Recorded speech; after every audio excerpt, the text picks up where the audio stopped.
Who is the best gym leader in each region? To answer that question, we could simply compare their teams, but by now we all understand that these characters are a lot more than that. Beyond the four walls of the gym, these characters are stars destined to protect, enlighten, and inspire those who hope to become champions. But which of these stars shines the brightest?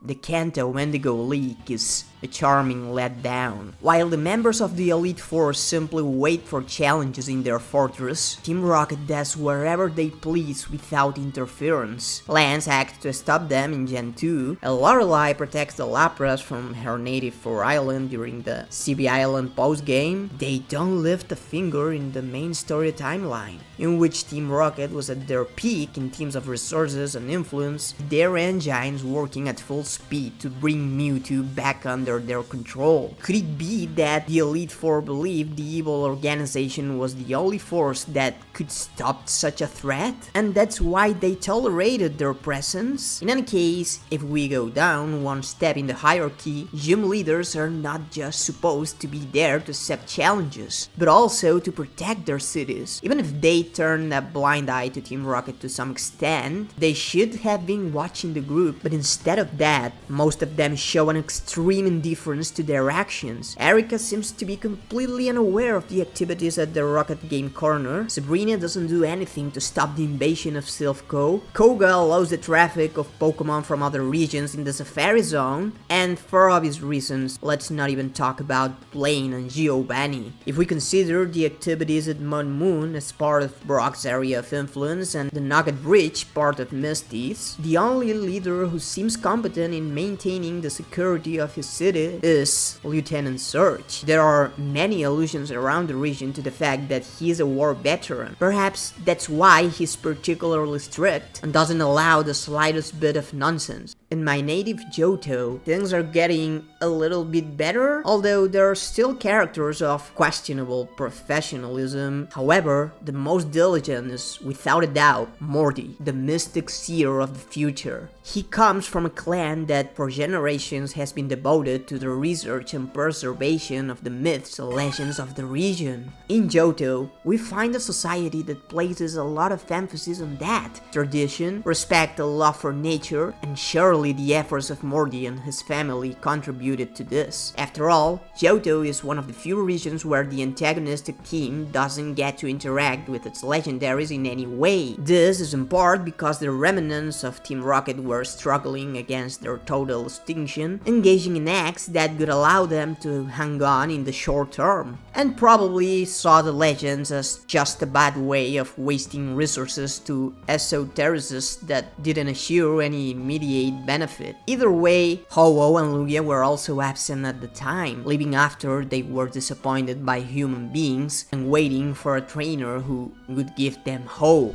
You can see how Morty works real hard to protect the legends, not allowing anyone who doesn't have his approval to go near the tower to investigate. If leaders from other regions behaved as responsibly, we could have avoided a lot of problems. In Gen 3, we continue to see more activity from the leaders outside their gym, although this is not always a good thing. Watson, for example, seems to have been involved in the creation of New Mauville, a sinister place that was first presented as a simple power plant, but later we could discover what its name already hinted at. The place actually had 69 floors underground that were going to function as a mega bunker, destined to be inhabited by the city's residents in the face of some catastrophic scenario that who knows who would predict. This would actually say quite a lot for Major Watson, if it weren't for the fact that they were planning to use the life energy of thousands of Pokemon cruelly extracted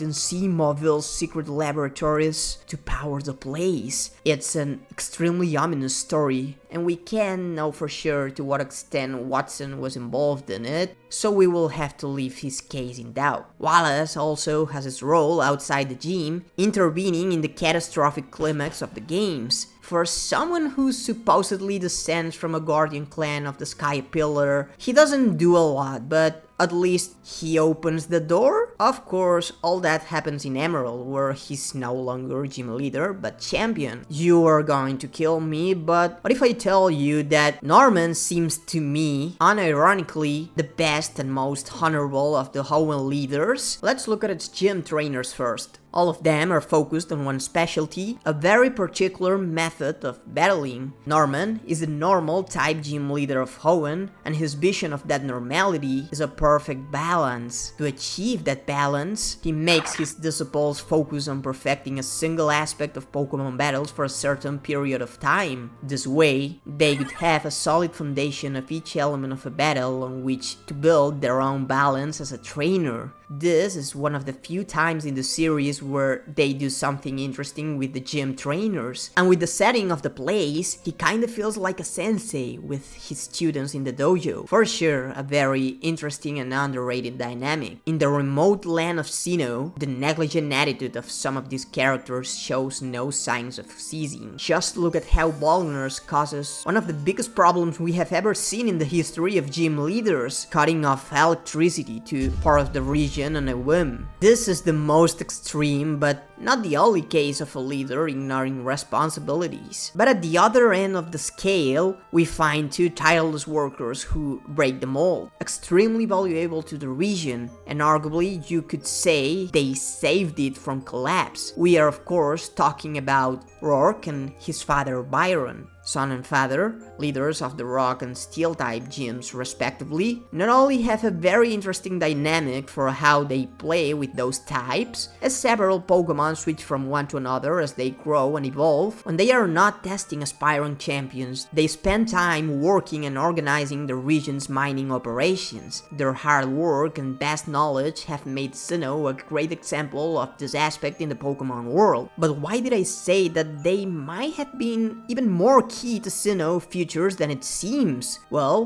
going back to villainous organizations, Team Galactic is different from the previous ones. They were a lot more discreet and strategic so that the authorities would not get in the way of their plans, presenting themselves to the outside world as a group of astrophysics investigating clean energies for a more sustainable world. With that cover, they could be able to take control of a large part of Sinnoh's energy industry. When Cyrus was defeated and disappeared, Saturn assumed his role. Perhaps he came to his senses and the organization continued to function normally, but chances are high that Team Galactic will eventually dissolve, creating a void in those duties and a potential energy crisis. But thanks to the planning and efforts of these characters, Sinnoh was very efficient mining fossil fuels in its mines and producing energy through the Fuego Ironworks, which could be key in the near future to save it from possible collapse. They weren't afraid to get their hands dirty working. Now let's take a flight to the distant Unova, a land where, as we have been hinting, the figure of gym leader has a lot more importance from a cultural aspect outside of battles. While in previous generations the leaders were centered around battles and the management of the Pokemon League, in this region they seem to be more like spiritual reference that protect the founding values of Unova, directly confronting those who cause problems and even being closer to the public, giving guidance to the new generations in their existential doubts. This could be related to the influence of Alder,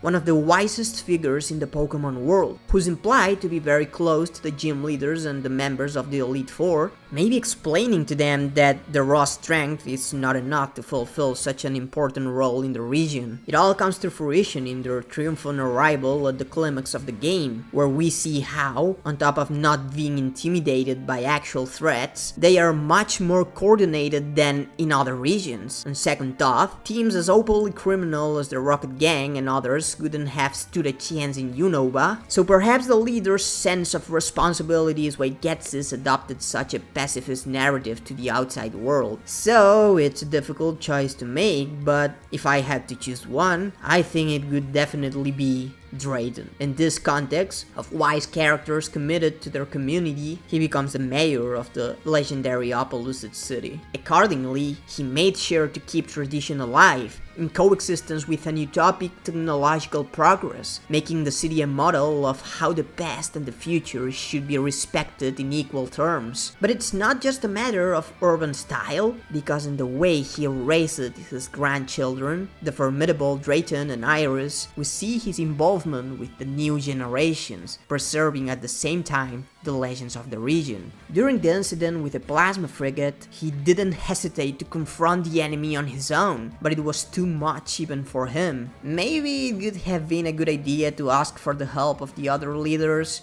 since they were so well coordinated. Perhaps this shows that his weakness lies in placing too much responsibility on his own shoulders. The battles of the Kalos leaders are quite a thing. Let's not even mention that they ruthlessly removed the leader's last Pokemon theme. I wish the Game Freak employee who made that decision a real torture battling Elisa's Emolga with Ball Switch. But fortunately for them, today we're not rating the difficulty of their battles, and unless you want to give the title of best leader to Corina for giving you Lucaria's Megastone by the third batch, which actually could be considered a war crime, we find quite important characters for the region, such as Ramos, the Master Gardener, who is such an eminence in his field that would inspire all other gardeners in the region, leading to creation of the beautiful gardens that adorn Kalos, or Clemon, the genius inventor who improved the lighting system of the Lumiose City Tower and takes good care of his little sister. What else do you want? The most dedicated to others seems once again to be the last one in the region, Wulfric.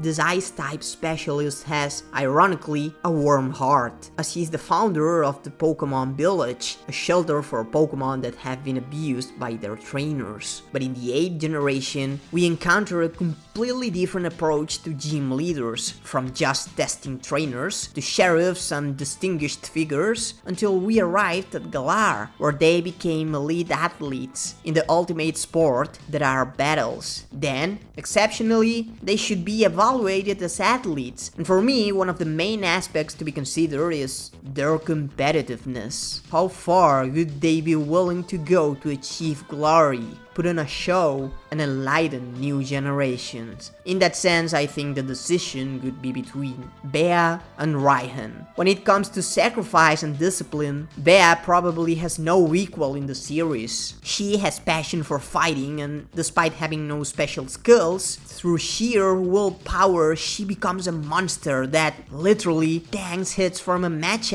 A brutality that said can knock a train flying with a punch. That spirit in martial arts carries over into an unstoppable mentality training Pokemon, which has made her one of the most fearsome fighting types in the world and a contender to watch at all times in the most competitive region. But Raihan has achieved the non-insignificant feat of giving a real fight and even catching up at times with the world's #1. The fact that he can match the skills of Leon, considered the greatest trainer in the world, makes him worthy of a place in discussions about the world's best, and is even considered superior to champions from other regions where the competition is not as fierce. If we consider that competitive mind, we get to understand that Raihan is actually far less talented than Leon, but in line with the heroes of this generation, he was not intimidated by this fact, always looking for a way to fulfill his ideal. When he could not compete with raw strength and talent, he decided to specialize in strategy